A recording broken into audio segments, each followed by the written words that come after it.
Hello and welcome to 40 Days to Destiny. This is Regina Livingston and it is day 6. How exciting is that? Well, today we're going to talk about reformulation. Now, what is reformulation? Reformulation is when you look at something and see if it's working or not. Is this goal of yours working? Is this what you want to do? And if this is the goal, are the steps that you're going toward those working? Is each day of your stuff getting done like you like? Now, I have found out through this trial and error that the things that I have planned each day, it's not quite exactly how I want it to be.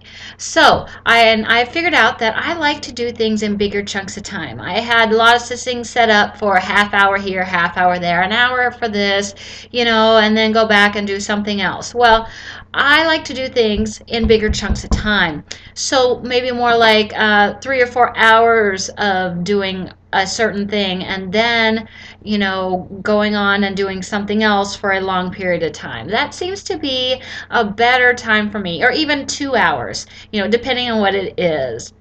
I read one gal and she said that she liked to do 20 minutes of writing, get up, come back and do another 20, 25, and then come back and do that. Well, that doesn't work for me, but hey, you know what? If that works for you, that's great. Sit down 20 minutes at a time, do your thing, get up, move around, walk around, and then come back or go on to a whole other project. Sometimes that works when you get stuck on something. You are stuck, and your mind has no idea what in the world to do next.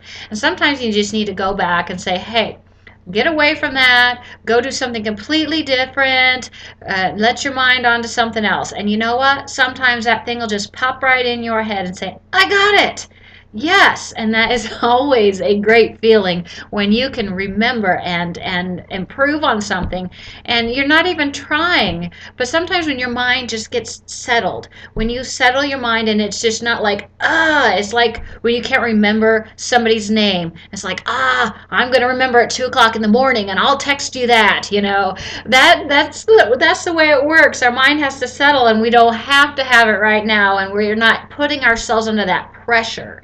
That pressure can be really hard and devastating on us. And if we let go of that pressure, all those things can just come right to us and we can go on to the next level. So that's why stress is such a bad thing. I've learned, I was telling you about the health thing that I got. I'm so excited about that. I was listening to a couple of the CDs the last 2 days, and today I was actually able to practice some of the stuff. And you know what? After I did that, I like had boundless energy. I'm running up the stairs and down the stairs and doing all this stuff. And I'm like, oh, that is so great. Now, I have been doing a little of this stuff for a while, which is why I think I'm actually able to get up early and not sleep as long, because I've always been a big sleeper. I mean, when I first came home from the hospital, the first night I slept 6 hours. The next night I slept 7 hours. And the next night I slept 8 hours. And my grandmother looked at my mom and said, this is not a real baby. Okay, so and my sleeping just improved from there, and I have always been someone who needed a lot of sleep. But through this certain activity that I'm doing, I can get up and I can go throughout the day. I can go to bed 10, 11 o'clock at night, and I am up in the 5 o'clock hour sometime because I know I'm up long before my 6 o'clock alarm goes off. And, I've never done that before. I mean, I've had lots of times where I've slept past my alarm because I can't, go on. So that is something I'm so excited about. I can't tell you. I mean, I like my sleep. I like to lay in bed. I like to do that kind of stuff. But I like to be able to do something. I want to have goals. I want to have things that I want to do. I want to be excited about my life. And I know that you do too. So also, we wanted to talk about, one of my big goals that I want. I always like to talk about that. So one of my big goals is that I want to make enough money that I can live on 10% of my wealth, and then I can give the 90% away. That would be what I would love to do. That is my goal. That is what I would love to do with my money. I want to be able to support orphans and widows and all those kind of people who cannot help themselves. So I actually do right now. I'm helping a little girl through World Vision. And so anyway, I was reading, and her name is Gloria, and then I was reading through there and seeing, oh, and then I'm trying to read her real name, and I'm like, Gloria, that is a great name. Someday, another goal of mine would be I would love to go over and meet this little girl. She's in Africa, and I would love to say hey and have her tell me her name, and I'm actually be able to say what her real name is. That would be an amazing thing for me. So also, last year I supported UNICEF, the UNICEF UK, because that's where I heard of it, for Live Below the Line. So, and that's where you actually get involved and you eat for about 5 days.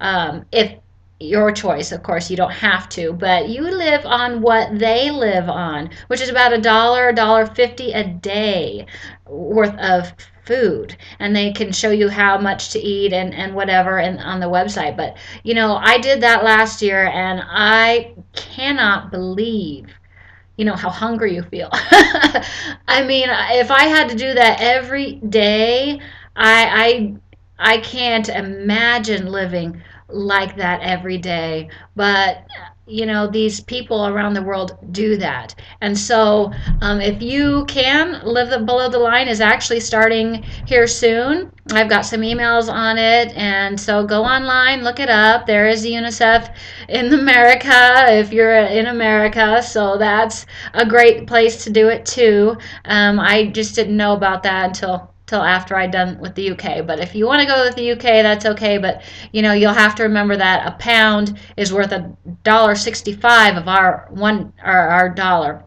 or $1.65 is worth their $1 a pound. So if you were going to give over there, you're going to have to pay, a $200. You're going to have to pay well over $300, more like three and a half, better than that even, to give to them. So, and I knew that before I started, so that was no big deal. I was able to give, and I had a great time doing it. But there's also other places, Compassion International, and Samaritan's Purse is another one. But there's a whole bunch of programs out there. There's programs that are here in America. We support one that helps with kids who have been into troubled homes. And so these Christian families is what they are. They bring them into their homes, and they it's almost like foster parenting, but it's not. It's a little bit more than that, and they give, and they are able to provide the love that these kids need. And this is like the last resort for these kids, because they are from such a devastating home, that they need something special. And I have been able to hear about how they have helped these people and what their lives are like afterwards. And their lives have been great. They've gone to college, and they've done all these wonderful things. They are starting out to help other people in the world because they have been hurt. And when you've been hurt, you understand how vital it is to have that help out there with you. Okay, so remember to reformulate, find that accountability partner, set those intuitions every day, and it's going to be a great, great day. All right, see you later.